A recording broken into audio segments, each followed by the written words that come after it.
ቆይ ኢየሱስ ማንን ነው ያመለከው ነው? አሁን ለምሳሌ የኢየሱስ ክርስቶስ አምላክነት የተባለው አብ ነው አይደለ? የሚያመልከው አብን አይደለም? ለምሳሌ እሱን ለመመለስ ትንቢተ ኢሳይያስ ኤርምያስ ትንቢተ ኢሳይያስ 52 ላይ አለ። ምን ይላል? ዳንኤል እኔ የሥጋ ለባሽ ሁሉ አምላክ ነኝ ይላል። ስለዚህ የሥጋ ለባሽ ሁሉ አምላክ ማን? እግዚአብሔር ነኝ ይላል። እግዚአብሔር አምላክ የሥጋ ለባሽ የተባለው ኢየሱስ ክርስቶስ ወልድ በተባለው ሰዓት ላይ ሥጋ ለብሷል። በዛ ጊዜ ነው እንጂ ሥጋ ለባሽ በሆነ ጊዜ አምላክ ተባለ እንጂ በሥጋው ወራት አምላክ ተባለ እንጂ የእሱ የበላይ ፈጣሪ አለ ማለቱ አይደለም።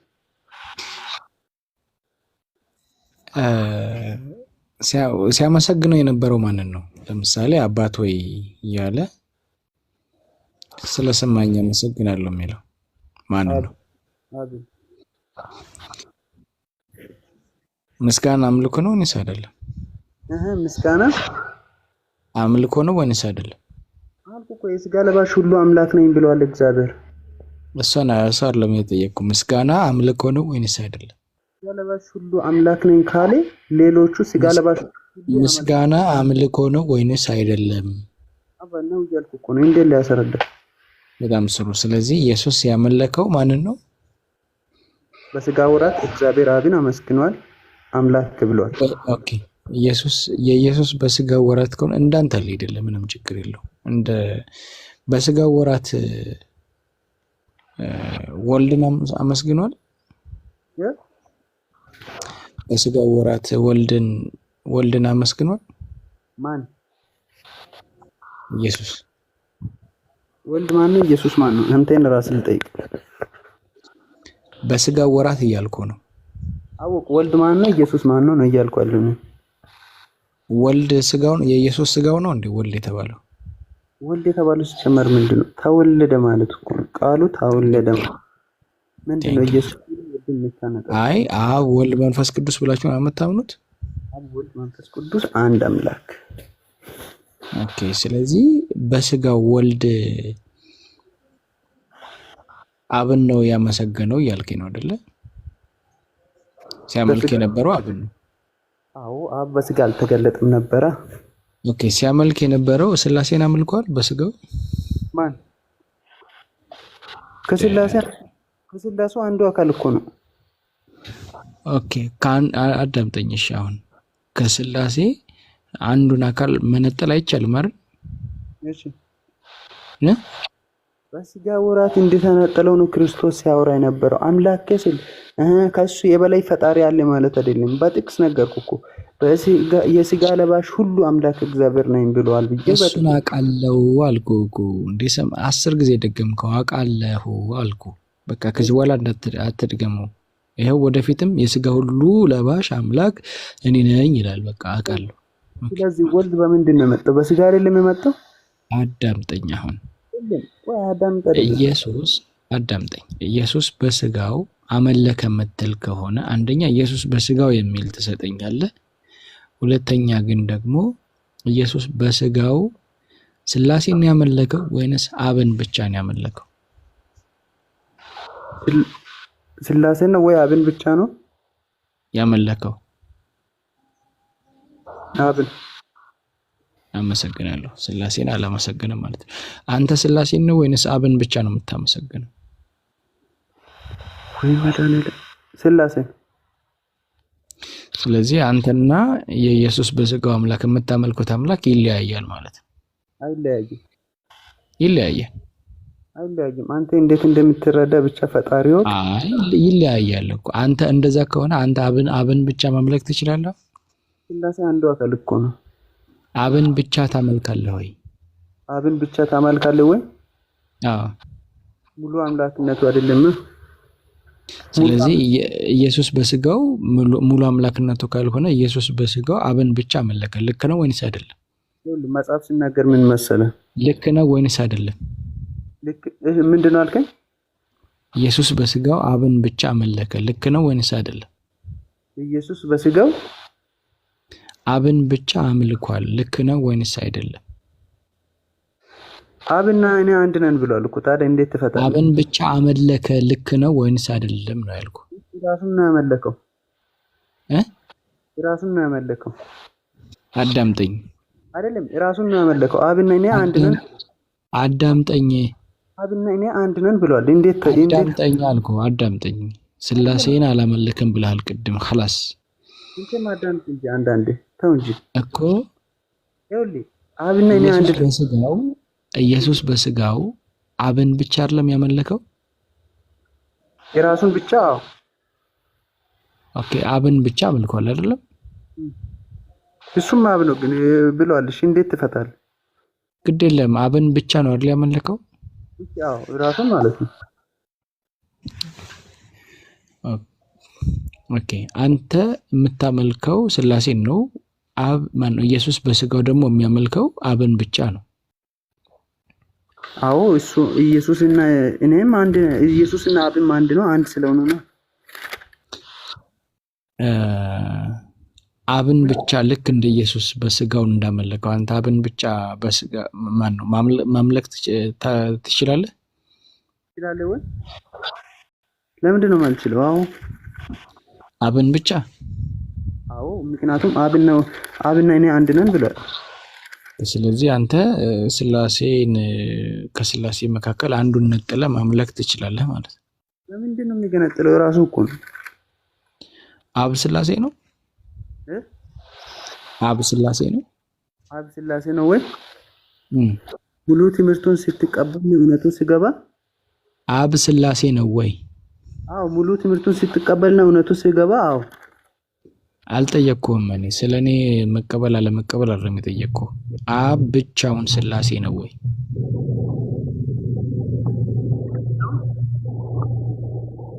መልስ። ነፍስ ብቻውን ሰው ነው? አብ ብቻውን ስላሴ ነው ወይ የጠየቅኩ ነው። ያንተ ነፍስ ብቻውን ሰው ነው ወይ? ምን ሰው ይሆናል? ሚታርግ ያ ሳይኖር ያንተ ነፍስ ብቻ ሰው ይሆናል? የኔን ተወው።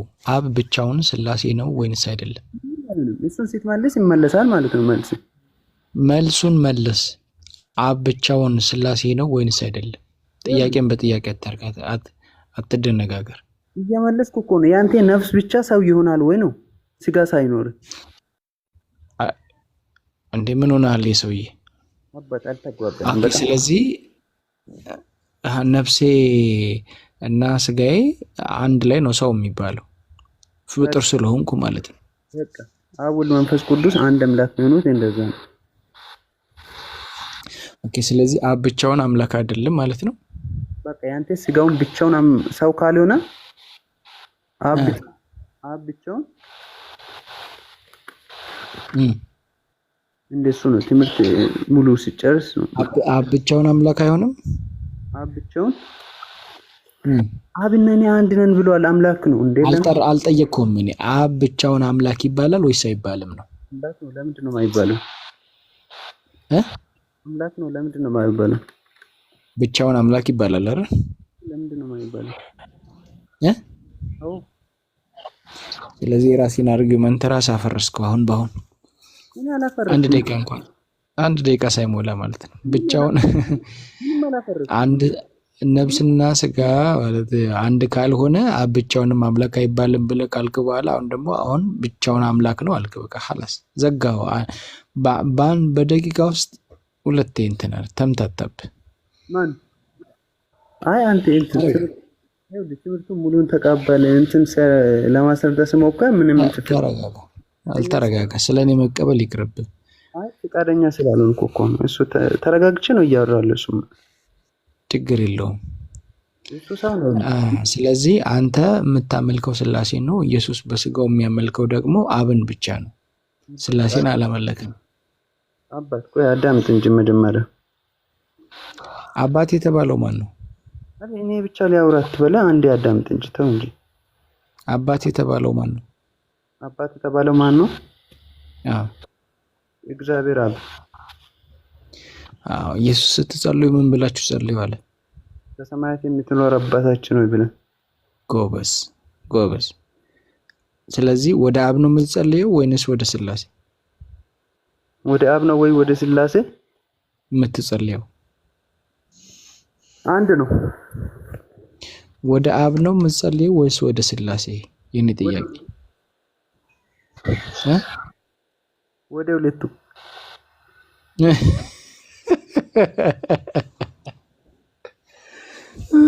ወደ ሁለቱም ማለት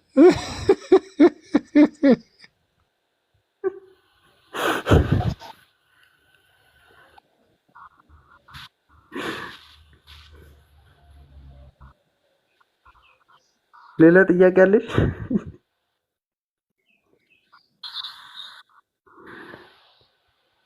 የት ሄድክ?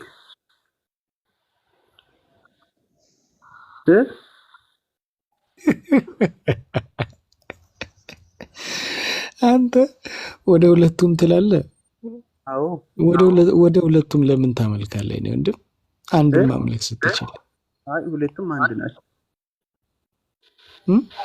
የኔ ስም ለምሳሌ የቤቱ ቤቢ ነው፣ የውጭ ሰላሙ ነው። ስለዚህ ሁለት ነው። ስምህ ነው እሱ። ስምህ ነው በቃ ያኛው ስምህ ነው። አንተ ለምንድን ነው ሁለት የምታመልከው ነው ጉዳዩ? ያኛው ስሙ ነው፣ አምላክ አይደለም። ያኛው ስም ነው። ማን? የትኛው ነው ስም?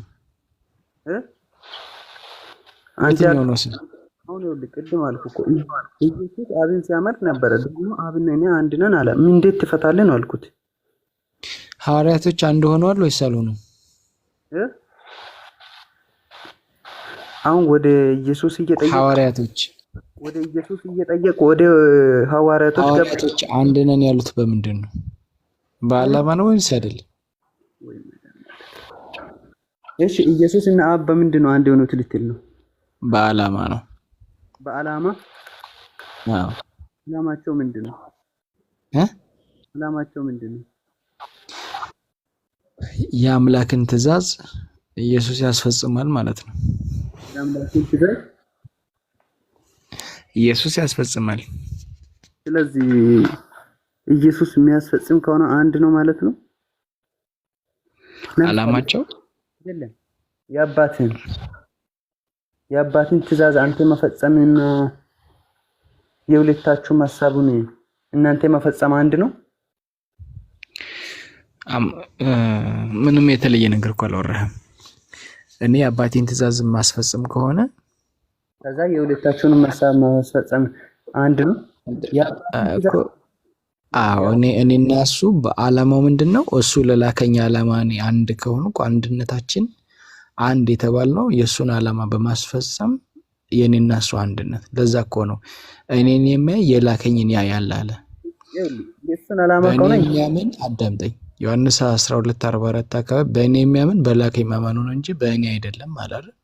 እሺ በቃ እንደዛ ማለት ነው። በእኔ የሚመኑ ደግሞ በአባቴ የሚመኑ ይላል መጽሐፍ እኮ። እሱ ዮሐንስ 14 ላይ ነው። በልባቸው አይታወቅ በእግዚአብሔር እመኑ በእኔም ደግሞ እመኑ ይላል። ደግሞ በስሜ ለሚያምኑት ይላል። ምን ትላለህ? ምን አልከኝ? በስሜ ለሚያምኑት ይላል። ምን ትላለህ? ለኢየሱስ አሁንም እያንዳንዱን እየጠቀስክ ባባረርኩም አባሮሽ ለንጫወት እኮ ነው ማለት ነው። አይ አባሮሽ አይደለም። በስሜ ለሚያምኑት ይላል። ኢየሱስ ምን ትላለህ? በስሙ የሚያምኑት ምን ብለው? ኢየሱስ እኮ በአባቱ እኔ በአባቴ ስም መጥቻለሁ አይደል ያለው?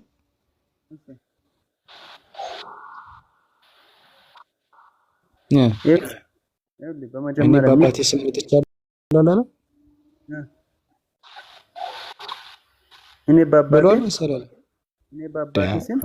እኔ በአባቴ ስም መጥቻለሁ አላለም ኢየሱስ? እሺ ብሏል። خلاص በቃ ስለዚህ በቃ መለስኩልህ እኮ በአባቱ ስም ነው የመጣው። በአባቱ ስም ነው የመጣው። ግን አጋንንትን የሚያወጣው በማን ስም ነው? አጋንንቱን በማን ስም ነው የሚያወጣው? በኢየሱስ ስም ነው ይላል መጽሐፍ ቅዱስ። አይልም። ኢየሱስ በማን ስም ነው? ኢየሱስ በእኔ ይኸውልህ እንዳይምታታብህ ደግሜ ልጠይቅ። ኢየሱስ አጋንንትን የሚያወጣው በማን ስም ነው? በአባት ስም እያለ ነበር ሲያወጣ የነበረው። ጥያቄ ነው የጠየቀው። ኢየሱስ አጋንንትን የሚያወጣው በማን ስም ነው? በአባቴ ስም እያለ ነው ወይ ያወጣው? እኔ አላወኩም። ኦኬ ላውጣልህ እንደዛ ከሆነ። እሺ አውጣልህ። ግን ሙሉ ነው የሚታነበው። ጫፏን አልፈልግም። መጽሐፍ ቅዱስ ሙሉ ሐሳቡን ነው የምፈልገው። እሺ ላውጣልህ።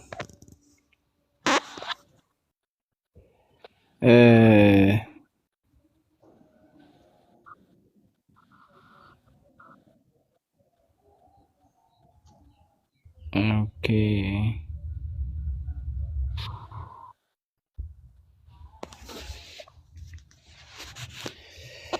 እኔስ በብኤል ዜቡል አጋንንትን የማወጣ ከሆንኩ ልጆቻችሁ በማን ያወጧቸዋል? ስለዚህ እነርሱ ፈራጆች ይሆኑባችኋል። ይሄኛው የምትለው የምታገኘው ምን ላይ ነው መሰለህ? የማቴዎስ ወንጌል ምዕራፍ 12 ቁጥር 27 ላይ እዛ 28 ላይ ደግሞ እዛው 28 ላይ ምን አለ? እኔ ግን በእግዚአብሔር መንፈስ አጋንንትን የማወጣ ከሆንኩ እንግዲህ የእግዚአብሔር መንግስት ወደ እናንተ ደርሳለች አለ። የደረሰችው የማን መንግስት ናት? የእግዚአብሔር መንግስት። አጋንንትን ያወጣው በማን ነው? በእግዚአብሔር መንግስት። ቃሉ ነው የሚለው ነው አይደለም? ሙሉን አንዱ ያልኩት ቃሉ ከዛ እንረዳለን። እኔ በነገራችን ላይ አንድ ጥያቄ ልጠይቅ ይቅርታ። ቆይ አጋንንትን ያወጣው በማን ነው? ትግልም በእግዚአብሔር ነው በአንተ እኔ አላውቅም። በአንተ በቃ በኢየሱስ አይደለም። በቃ ይሄ ነው ፖይንት። ለማንኛውም እኔ ጋር አዛን ብሏል። ዜድ አለሽ? ቆይ ሊጨርስ እንጂ አለን። ኢብራሂም ተሰገደ ወይስ ገና ነው? ገና አሁን አዛን ወጣ። ኦኬ ምን አልከኝ? ጂሰስ አንተ መጀመሪያ በመጽሐፍ ቅዱስ ታምናለህ? ኧረ ንባቤን ሼር አደርጋለሁ። እኔማ ሙስሊም ነኝ። ሙስሊም ነኝ? አዎ። እሺ አንድ ቀን በእንትን እንወያይ እስቲ። በመጽሐፍ ቅዱስ ሁሌ እንደምትወያዩ በቁርአን እንወያይ። ምን ችግር አለ? ደስ ይለኛል። ስለ ቁርአን ታውቃለህ? እኔ ስለ መጽሐፍ ቅዱስ ስለማቅ ነው ጥቅስ እያሰጠው ምናምን ማወራ። ስለ ቁርአን ታውቃለህ? ጥቅሶች ምናምን ቁርአን ወይስ መጽሐፍ ቅዱስ የሚለው ነገር ላይ እናወራ። አይ ቁርአንን ታውቃለህ ወይ ነው በመጀመሪያ ደረጃ። ችግር የለም ስንጀምር ፈጣሪ ያግዘኛል።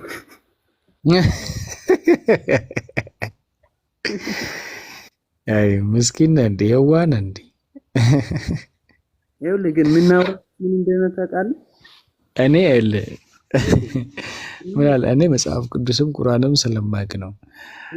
አንተ ቁርአን ታውቃለህ ወይ ነው። አሁን ለምሳሌ ከቁርአን ውስጥ አንተ ስህተት ማውጣት ትችላለህ? እኔ አሁን ከባይብል ውስጥ ማት ላውጣልህ እችላለሁ። ታረቀኝ መስጊድ ገባህ እንዴ? ማሻአላ። ቁርአን ወይስ መጽሐፍ ቅዱስ? አባት ወይስ መጀመሪያ አንተ መጽሐፍ ቅዱስን ራሱ መጀመሪያ ተማር አንተ። እሱ ለኔ ማሽ ጠየቅኩ። አሁን እንወያይ ነው ያልኩት እኮ። እሺ ከቁርአን ውስጥ ስህተት አለ ብለህ ታምናለህ ወይም ታስባለህ? አይ እኔ እውነት ብናገር የማንንም ስህተት ነው ብዬ ለማንም እንትን አልልም። እኔ እውነቱን የሆነ ለአንድ እምነት ወይ ለአንድ እሺ አንድ ቁርአን ላይ እስኪ ቆንጆ በጣም ከባድ ጥያቄ የምትለውን ጠይቀኝ እስቲ። ቁርአን ውስጥ ቶሎ በል አንድ ጥያቄ ላስተናግድልህ። ቶሎ በል። አሁን የምናወራውን ነገር እናወራና አንድ ጫፍ ከመያዝ ወደ ዛሬ ትምህርት እስከዛ አንድ ቀን ነገም ቁርአን ላይ ጥያቄ ጠይቀኝ አልኩ። ያው እድል ስጠኝ ጠይቅ።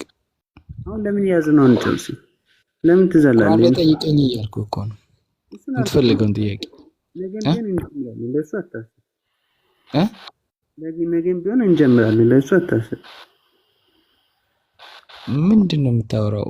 ቁርአን ላይ ጥያቄ ጠይቀኝ አልኩ።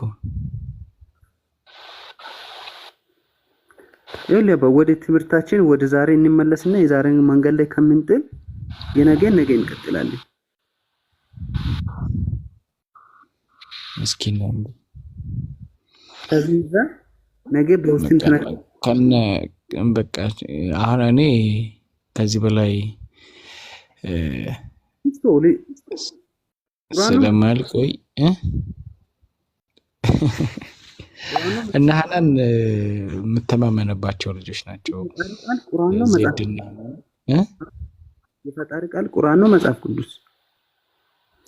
አረ መጽሐፍ ቅዱስ የሚባል መጽሐፍ አላወረደም። ሲጀመር መጽሐፍ ቅዱስ የሚላል መጽሐፍ ቅዱስ ውስጥ መጽሐፍ ቅዱስ የእግዚአብሔር ቃል ነው የሚላል።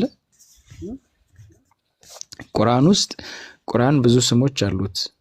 ሁዳ ይባላል፣ ኑር ይባላል፣ ፉርቃን ይባላል፣ ቁርአን ይባላል።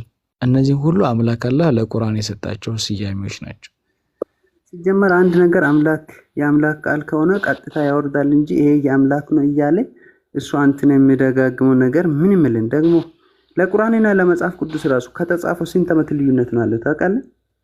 ቁርአኑን አንብበህ ታውቃለህ? ግን በመጀመሪያ ደረጃ አይ ታውቃለህ ወይ ነው ያልኩህ? አውቀዋለሁ እኔ ወላሂ ሐቢቢ ግድ የለም። ግን ቁርአኑን አንብበህ ታውቃለህ ወይ ነው እኔ ጠየቅኩ። እኔ መጽሐፍ ቅዱስ ስላነበብኩ ከመጽሐፍ ቅዱስ ውስጥ አልኩ 100 ችግሮችን ልሰጥህ እችላለሁ። ተመሳሳይ ያልኩ አይደለም አባይ። እኔ መች ስለ ችግር አውሮ ስንት ዓመት ልዩነት አለ ነው ያልኩት። እድሜው እኮ አለው። እድሜው ለምሳሌ እንደዛ ካልክማ ከክርስትናና ከአይሁድ ማን ነው የሚቀድመው? ዛሬ መልስ ለምን የጠየቁን? ለምን ዝም ብለህ ቀጥታ ትመልሱ? ጥያቄም ምንም ችግር የለውም እኮ ከክርስትናና ከአይሁድ ማን ነው የሚቀድመው አልኩ። እኔ የጠየቁን መልሳ መጀመሪያ እኮ መልሶ አንተ አሁን የመለስኩልህ መልስ ነው እኮ። ምንድነው አሁን የመለስኩት? ቁርአን ብላል፣ መጽሐፍ ቅዱስ ብላል። እኛ ምን እንደምናምን ራሱ አንተ አታውቅም። ምን ብለን እንደምናምን ሲጀመር እኛ በእድሜው አይደለም እኛ የምናምነው። ገብቶሃል? በእድሜው ሳይሆን እኛ የምናምነው አምላክ አላህ ነብይ አድርጎ በላካቸው ነቢያቶች እናምናለን። ቀደምት በነበሩ መጽሐፍቶች እናምናለን። ያ ማለት ግን በመጽሐፍ ቅዱስ እናምናለን ማለት አይደለም። አምላክ መጽሐፍ ቅዱስ የሚባል መጽሐፍ አላወረደም። አምላክ አላህ ያወረደው ተውራት፣ ኢንጂል፣ ዘቡር የሚባሉ መጽሐፍቶች እና ሌሎችም ስማቸው ያልተጠቀሱ ብዙ መጽሐፍቶችን አምላክ አላህ አውርዷል እንጂ መጽሐፍ ቅዱስ አዳምጥ ተጠርዘው መጽሐፍ ቅዱስ የሚባል መጽሐፍ አምላክ አላህ አላወረደም። አይ ለማን ነው ያወረደው? ምን ለማን ነው ያወረደው? ምን ለማን ነው ያወረደው? ምኑ? ይሄ መጽሐፎችን አሁን ያልከው የእናንተ መጽሐፎችን ቅዱሳን መጽሐፎችን። አዎ ተውራት ለሙሴ ነው የተሰጠው፣ ዘቡር ለዳውድ ነው የተሰጠው፣ ኢንጂል ለኢየሱስ ነው የተሰጠው፣ ጽሁፍ ለኢብራሂም ነው የተሰጠው። ስለዚህ ቁርአን ወይም ደግሞ ፉርቃን ደግሞ ለነብዩ መሐመድ ሰለላሁ ዐለይሂ ወሰለም ነው የተሰጠው። ለኢየሱስ መጽሐፍ መጀመሪያ የጻፉት ራሱ የኢየሱስ ተከታይ የነበሩ ራሱ ነበሩ። እነሱ የጻፉ መጽሐፎች አሉ። አሁን እናንተ ጋር ሉቃስ፣ ዮሐንስ የጻፉ መጽሐፎች አሉ። አይ ሉቃስ እኮ ሲጀመር የዓይን እማኝ አይደለም። እሺ ዮሐንስ የጻፉ ከአራት ወንጌላቶች የኢየሱስ የዓይን እማኝ ማንና ማን እንደሆኑ ታውቃለህ? ከአራቱ ደቀ መዛሙርቶች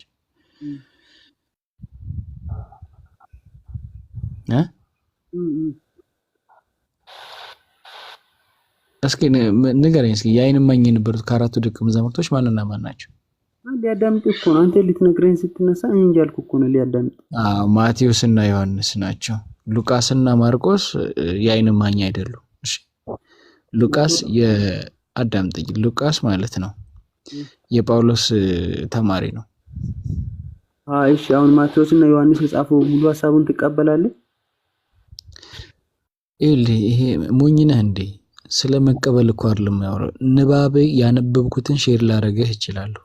እኔ የምመራው ማምንበት ቁርአንና ሐዲስ ነው።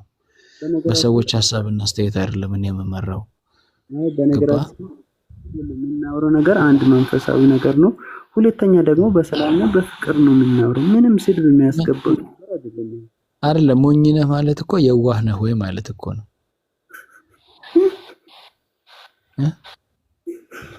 በክፋት አትየው፣ በክፋት ሳይሆን የዋህ ነህ ወይ ለማለት ነው።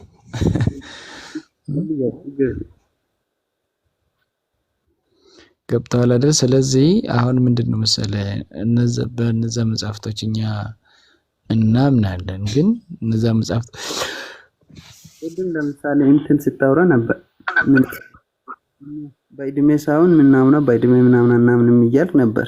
ለምሳሌ ያንተ አያቴ አለ፣ ከዛ አባቴ አለ። በአያቴ ዘመን የተፈጸመውን ነገር አያቴ ብነገር ነው የምታምነው? አባቴ ብነገር ነው የምታምነው?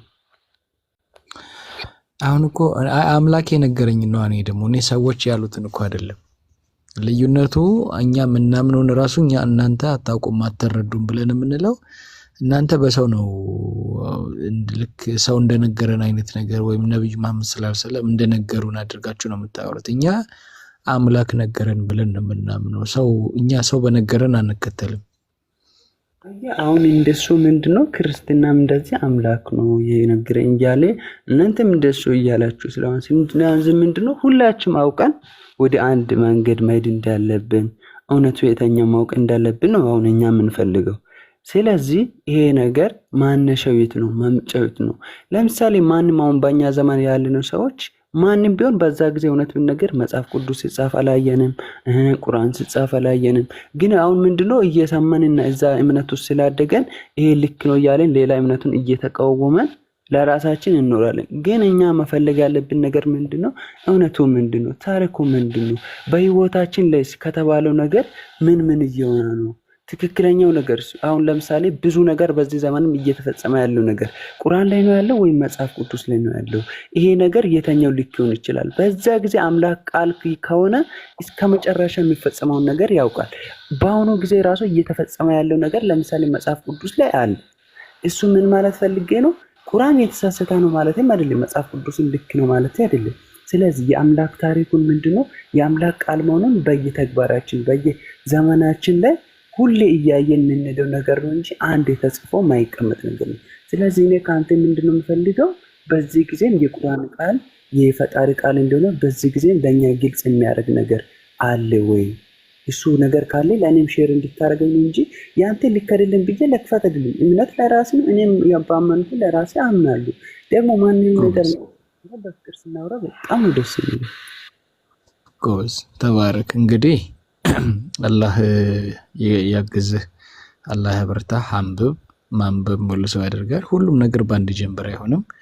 ቁርአንንም ባይብልንም ለማንበብ ሞክር። ኢንሻአላህ እንተጋገዛለን።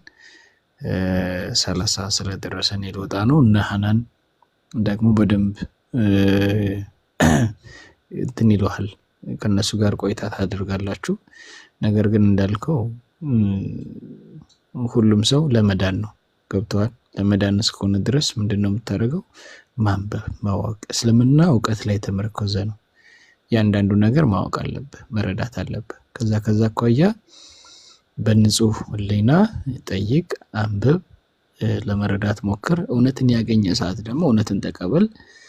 እስከዛ ደግሞ እምነትንም አክብረህ ግን ለክርስትናም ይሁን ለእስልምና ቆንጆ ጥያቄዎችን ህሊና እስኪጠግብ ድረስ መመለስ አለባቸው እና ይሄንን ይመስላል። ከኔ ጋር ለነበረ ቆይታ አመሰግናለሁ።